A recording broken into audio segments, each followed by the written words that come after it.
This video takes you through the entire process of Germany's defeat in World War II.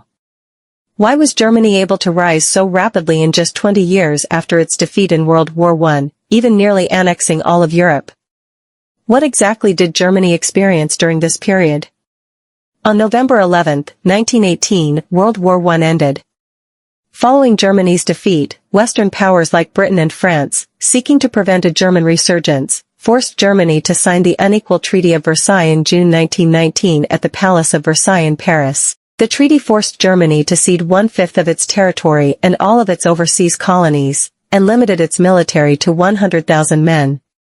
Furthermore, Germany was required to pay a massive gold indemnity to the victorious powers. The sheer magnitude of the indemnity took the Western powers 2 years to precisely calculate. Ultimately, Germany was ordered to pay $33 billion in gold, the equivalent of every German saddled with a debt equivalent to 2 tons of gold. The treaty was not fully repaid until 1988. However, the reparations treaty soon sparked strong dissatisfaction among the German people, and large-scale demonstrations broke out in the country. In September 1921, a German veteran named Adolf Hitler joined a workers' party that held meetings only in beer halls and tried to promote his own ideas. To repay debts, German Chancellor Hindenburg began overdrawing the German economy and easing domestic tensions by printing money. This overprint led to a rapid devaluation of the Deutsche Mark. By 1923, $1 was worth 4.2 trillion marks, and a loaf of bread could fetch 500,000 marks, a sum too small to even cover the cost of a car. Even toilet paper was worth more than the notes. Consequently, the Weimar government was forced to print hundreds of millions of dollars in banknotes, and the German economy collapsed within 2 years. At this time, in a German tavern, Hitler, with his exceptional oratory skills and his opposition to the Treaty of Versailles, addressed the various economic and political problems facing Germany. By 1923, Hitler's supporters were growing, and he was elected leader of the German Workers' Party. He renamed the party the Nazi Party, designing its swastika emblem and constitution. By then, the Nazi Party had grown to over 30,000 members, spread across Germany. However, as early as 1921, Hitler had begun organizing the SA, an armed force entirely under his command, aiming to seize state power through violence. The Weimar government, deeply hostile to Hitler, not only suppressed the SA but also held a public trial. However, Hitler's frenzied speech in court, filled with heretical arguments, proved so persuasive that even the judge presiding over the trial was convinced. Originally sentenced to death, Hitler was sentenced to only 5 years. While in prison, Hitler dictated and published Mein Kampf, a book systematically expounding on racism, anti-Semitism, and expansionism, becoming the Bible of Nazi ideology. His actions resonated with many, and his ideas spread widely. Ultimately, due to public pressure, Hitler was released after only 9 months in prison. After his release from prison, he decided to abandon violent revolution and instead seek power through propaganda and elections. In 1924, Germany was financially drained by reparations payments. To strengthen its economic penetration and influence in Europe, the United States launched the Dawes Plan, providing Germany with a $20 billion loan over 5 years. The original intention was to use Germany to contain Britain and France. With U.S. assistance, Germany experienced a rare period of stability, with industry gradually returning to pre-war levels. However, this false prosperity, which relied on short-term U.S. loans, was soon shattered. In 1929, a financial crisis engulfing capitalist nations erupted in the United States.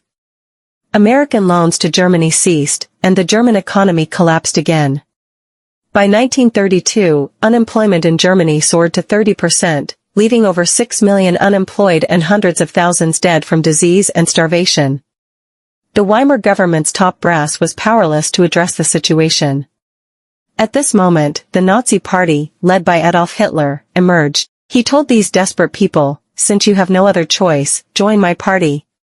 He also promised German citizens, every person would own a car, bread would no longer cost 500,000 marks, and the humiliating Treaty of Versailles would eventually be torn up. Nazi propaganda became widespread, and supporters grew. In the July 1932 parliamentary elections, desperate Germans overwhelmingly supported Hitler, ultimately winning 3 million votes and becoming Chancellor of Germany. After coming to power, Hitler believed that only by developing a powerful military could he break the shackles imposed on the Germans by Britain and France. He therefore mobilized the entire nation to vigorously develop heavy industry and military equipment. As a result, military spending soared. He issued a large number of bonds domestically to control German money. Abroad, he sought loans from the United States, overdrawing national financial resources to prepare for future wars. However, due to the restrictions of the Treaty of Versailles, Germany's army could not exceed 100,000 men, the size of its navy was also strictly limited, and it was not allowed to have an air force. To expand its military, Hitler had to fabricate all sorts of lies. Under the guise of producing civilian airliners and tractors, he secretly produced thousands of aircraft, tanks, armored vehicles, and artillery pieces.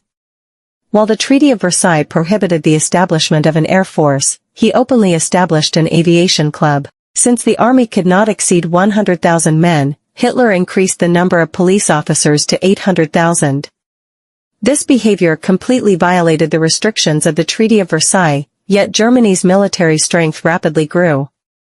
In 1934, German President Hindenburg died. After purging German officials who posed a threat to him, Hitler merged the positions of President and Chancellor, officially assuming the role of head of the Third Reich. In the spring of 1935, Hitler blatantly violated the Treaty of Versailles. Despite protests from Britain, France, and other powers, these protests remained on paper, with no concrete action taken. This emboldened Hitler, who expanded the German army to 1.8 million troops at one point, and military spending reached 50% of the nation's total economic output, the highest in the world. On March 7, 1936, Hitler brazenly abrogated the Locarno Pact and, disregarding the provisions of the Treaty of Versailles, sent 30,000 German troops to attack the demilitarized Rhineland zone and establish fortifications along Germany's western border. Western powers like France and Britain could only stand by and watch. After retaking the Rhineland, Hitler's popularity at home reached its peak. The German people adored him, and he commanded the army at his will. In November 1936, Germany and Japan signed the Anti-Comintern Pact in Berlin. The following September, Italy joined the pact, formally forming the Axis powers. At this point, Hitler could no longer contain his ambitions for expansion. On March 11, 1938, with the help of pro-German elements and Nazis in Austria, he annexed Austria with 99% approval, taking the first step in his aggressive expansionism in Central Europe. Strangely, Britain and France remained indifferent to Hitler's invasion, which only further inflated his ambitions. Hitler then plotted an attack on Czechoslovakia, capitalizing on the reluctance of Britain, France, and other nations to risk war. Consequently, on September 30, 1938, Hitler signed the infamous Munich Agreement with the leaders of Britain, France, and Italy. This agreement allowed the occupation of the Sudetenland without firing a single shot, depriving Czechoslovakia of its only remaining defenses. Britain and France, now furious, threatened Hitler that if Germany forcibly invaded another European country, they would declare war. However, Hitler had lost his mind, believing Britain and France to be too weak to confront Germany. Soon, due to massive military expenditures, the German government ran out of money. To fill the financial gap, on the evening of November 9, 1938, Hitler ordered the SS and SA to loot wealthy Jewish areas, ultimately confiscating approximately 12 billion marks in Jewish assets. Subsequently, Nazi Germany began the wholesale expulsion and massacre of Jews. According to statistics, between 1939 and 1945, the Nazis murdered over 15 million people of all ethnicities in Europe, including 6 million Jews, committing unspeakable atrocities. In March 1939, Hitler blatantly violated the Munich Agreement and occupied all of Czechoslovakia by deploying a massive military force and inciting internal separatist forces. He then set his sights on the Danzig corridor in Poland, believing that retaking Danzig would be as easy as seizing Austria and Czechoslovakia.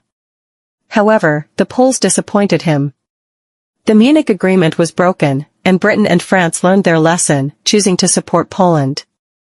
The Poles, relying on the support of Britain and France, resolutely resisted. A month later, Hitler began formulating his White Plan to invade Poland. He publicly stated that Poland was his only target and that he did not want war with any other European country. However, Britain and France had already lost trust in Hitler, so he extended an olive branch to the Soviet Union. On August 23, 1939, the Soviet Union and Nazi Germany signed the Soviet-German Non-Aggression Pact. The treaty stipulated that the border between the two non-adjacent countries would be drawn within Polish territory, a clear attempt to divide Poland and a sign of impending war. On the early morning of September 1, 1939, Operation White was officially launched. Germany deployed 1.5 million troops, divided into three directions, to launch a blitzkrieg against Poland, thus officially beginning World War II. The painful experience of World War I had taught the German army, earlier than any other military, that the future of warfare would no longer be a slow struggle for position in trench warfare, but rather a blitzkrieg of rapid assaults using tanks and aircraft. The vast expanse of western Poland provided a perfect backdrop for the German mechanized forces to demonstrate their prowess. Under the cover of its air force, Guderian's 19th Panzer Division surged across the battlefield with unstoppable force. Before the Poles could react, numerous assembly points, headquarters, communication centers, and rail hubs had been completely destroyed, leaving the Polish front lines scattered and surrounded in chaos. On September 3, Britain and France officially declared war on Germany. However, they did not send a single soldier to Poland, silently watching Poland being eroded by Germany. This policy is known as appeasement. Under the powerful German offensive, Poland was conquered in just 36 days, with 700,000 Polish soldiers captured, while only a little over 10,000 German soldiers were killed.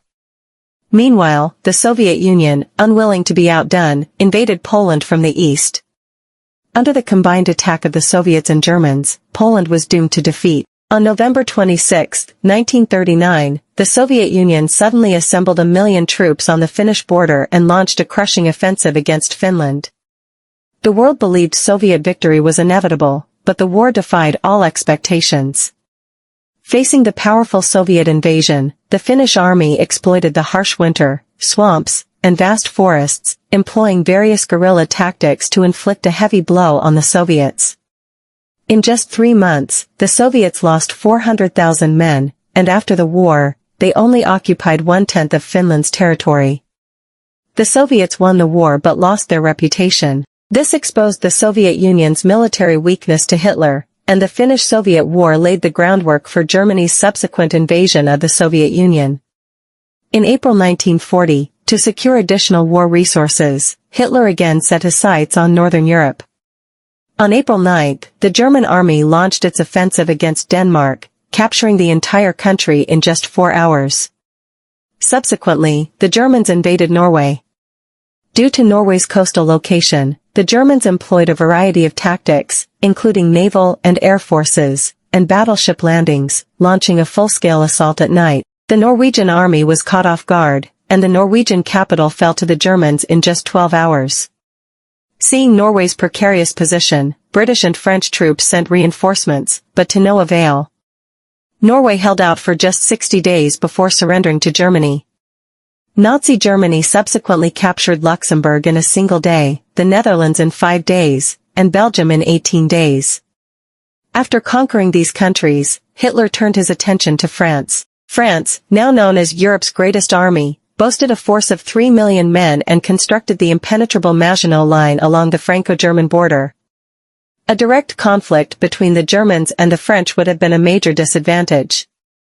At this time, the renowned German general von Manstein proposed to Hitler the revolutionary sickle plan. He proposed that the German army should attack France head-on in Belgium, drawing the main British and French forces northward. The remaining German forces would then bypass the Maginot Line through the Ardennes forest and advance directly into the English Channel, effectively sighting the enemy from behind.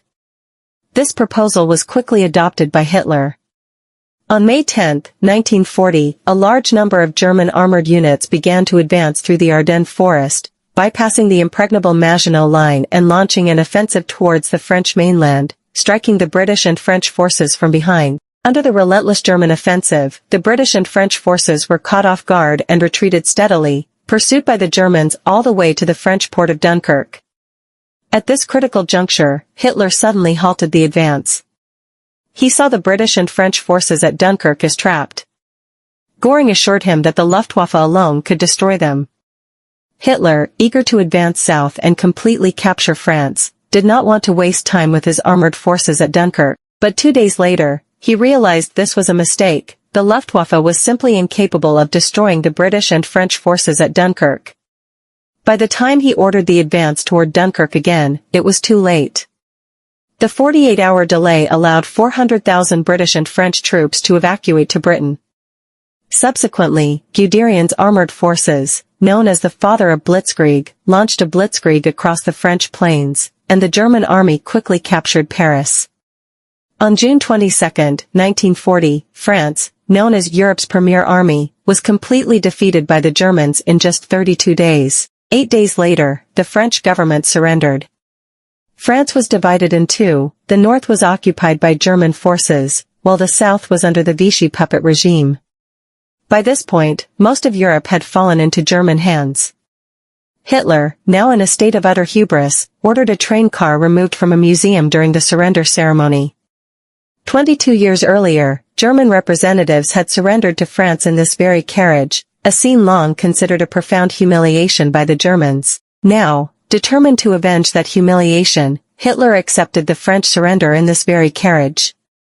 He later recalled, "My heart was gripped by a deep sense of revenge." After the ceremony, Hitler emerged from the car, relieved, and told Goebbels on the phone, "I feel like a new man." Afterwards, Hitler took the train back to Berlin. The streets from the station to the Reich Chancellery were covered with flowers. Thousands of people lined the streets, cheering at the top of their lungs. Hitler became a hero in their hearts. After his triumphant return from France, Hitler was ready to call it a day. He wanted to negotiate peace with Britain, but British Prime Minister Churchill flatly refused. This shocked and disappointed Hitler, who immediately ordered the formulation of Operation Sea Lion to attack Britain in an attempt to destroy the British Air Force. Because Britain lay across the sea from the European continent, Germany's blitzkrieg tactics proved ineffective. Hitler decided to use his Air Force and Navy to decisively defeat Britain. However, he seemed to have forgotten that Britain's Navy and Air Force were far superior to Germany's. On July 10, 1940, Hitler launched Operation Sea Lion, unleashing the Luftwaffe to target key British military installations, including airfields, radar stations, and aircraft factories. This marked the beginning of the largest air war in human history. A total of 8,000 British and German aircraft engaged in a fierce battle over Britain. Initially, the Germans, leveraging their numerical superiority and advanced aircraft, inflicted heavy losses on Britain, destroying numerous runways and inflicting considerable losses on aircraft. However, the Royal Air Force, leveraging its advanced radar warning system and tenacious fighting spirit, repeatedly repelled the German attacks, thwarting their planned invasion of Britain. Hitler was deeply anxious, and Churchill, like his mortal enemy, refused to surrender, standing atop the ruins and constantly encouraging the British people to rise up in resistance. Ultimately, due to several strategic errors, the Luftwaffe completely lost air superiority. On September 17, 1940, Britain's victory dealt a heavy blow to the German army, forcing Hitler to shelve Operation Sea Lion and shift Germany's strategic focus to the Eastern Front, preparing for an offensive against the Soviet Union. On December 18, 1940, Hitler signed Führer Directive No. 21, officially naming the invasion plan for the Soviet Union Operation Barbarossa. On June 22, 1941, Hitler abruptly reneged on the Soviet-German non-aggression pact. Germany assembled three major army groups, totaling 3.5 million troops, 3,600 tanks, 7,000 artillery pieces, and 2,700 aircraft. Divided into South, North, and Center, Germany launched an all-out attack on the Soviet Union. Hitler declared, "The Soviet Union is a dilapidated house. If I give it the slightest kick, it will collapse." At the outset of the war, just as Hitler had predicted, the Soviet Red Army was caught completely off guard. German armored forces quickly broke through Soviet defenses. In just a few hours, 1,500 Soviet aircraft were reduced to cannon fodder before they could even take off. In less than 3 months, the Soviet Union had lost nearly 90 divisions. By then, Belarus, Lithuania, and much of Ukraine had been captured by the German army, which was advancing towards the Soviet capital, Moscow.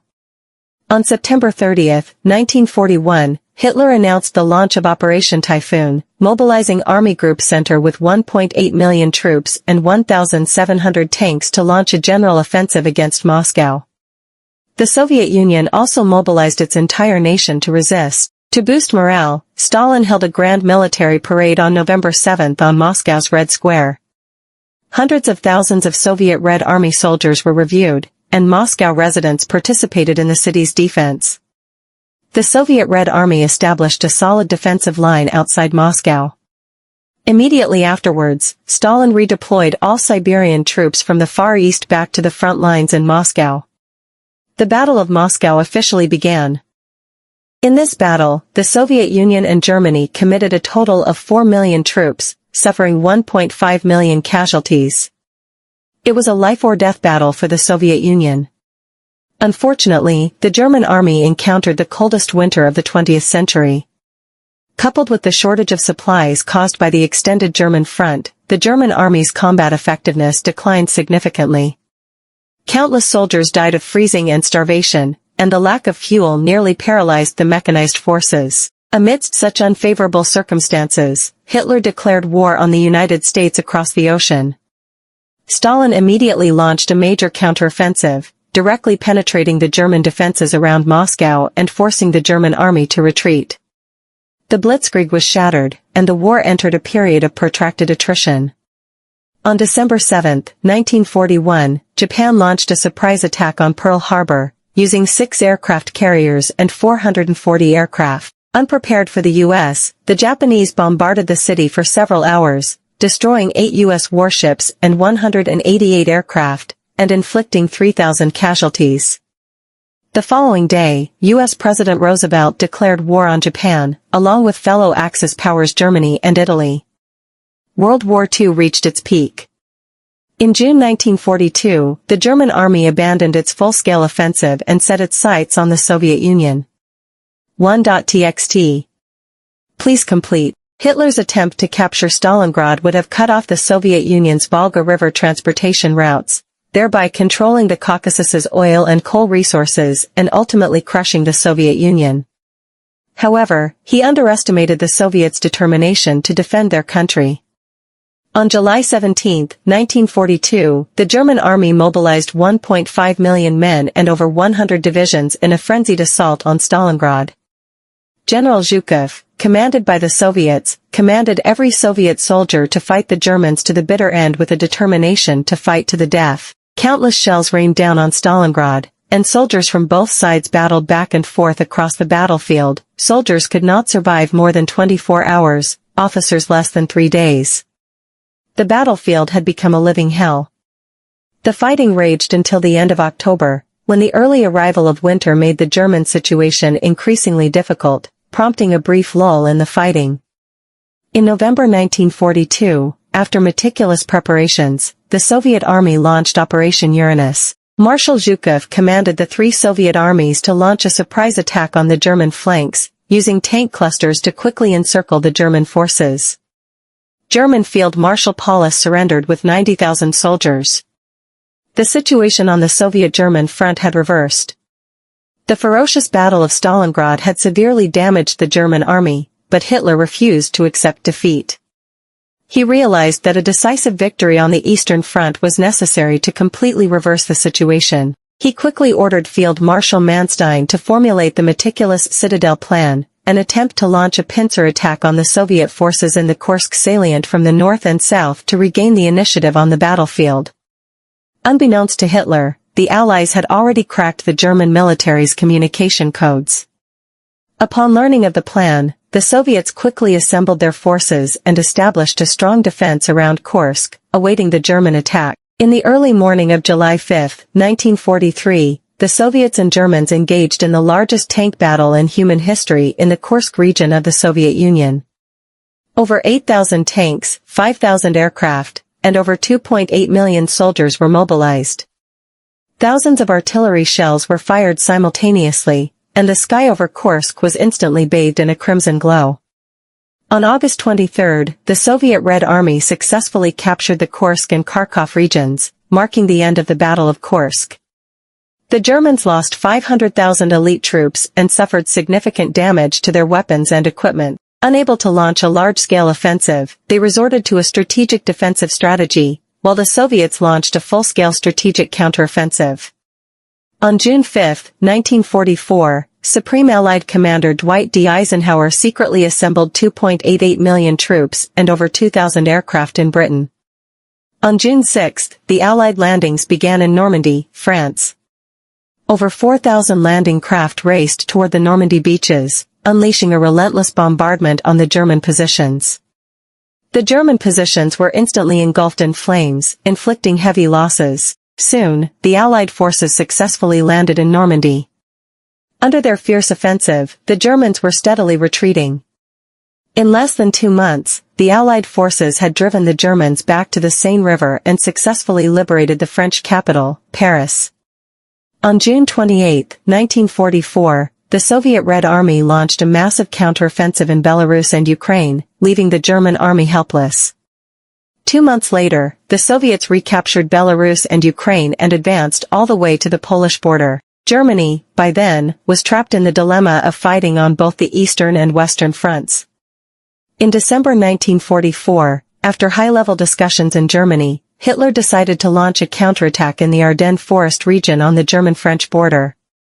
He aimed to concentrate his forces to break through the Allied defenses, reach the Meuse River, recapture the port of Antwerp, sever Allied supply lines, and thus reverse the tide of war on the Western Front. On December 16, 1944, the Ardennes offensive began, the final, frantic counterattack before Nazi Germany's demise, and the final gamble of Hitler's military career.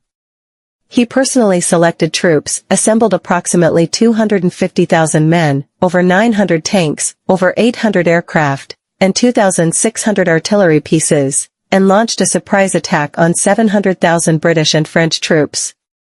The German Blitzkrieg tactics briefly breached the Allied defenses, but they were quickly met with a fierce counterattack and ultimately collapsed due to fuel shortages. It was clear that Hitler's gamble had completely failed, and from that point on, Nazi Germany could no longer hope for a comeback. On April 16, 1945, the Soviet Union assembled approximately 2.5 million troops, equipped with over 6,000 tanks and 7,500 aircraft, and launched a relentless, day-and-night bombardment of Berlin. The Germans, however, were left with only about 760,000 defenders, mostly consisting of elderly and young Volkssturm troops, short of ammunition and fuel. Facing a Soviet force with several times the equipment and manpower, the battle lasted only 2 weeks before Berlin fell. On April 30, realizing his demise, Hitler, in despair and resignation, committed suicide in his bunker alongside his lover, Eva Braun. Before his death, he appointed Grand Admiral Dönitz as his successor. On May 8, 1945, German Field Marshal Keitel signed the unconditional surrender, which also marked the end of the war in Europe during World War II.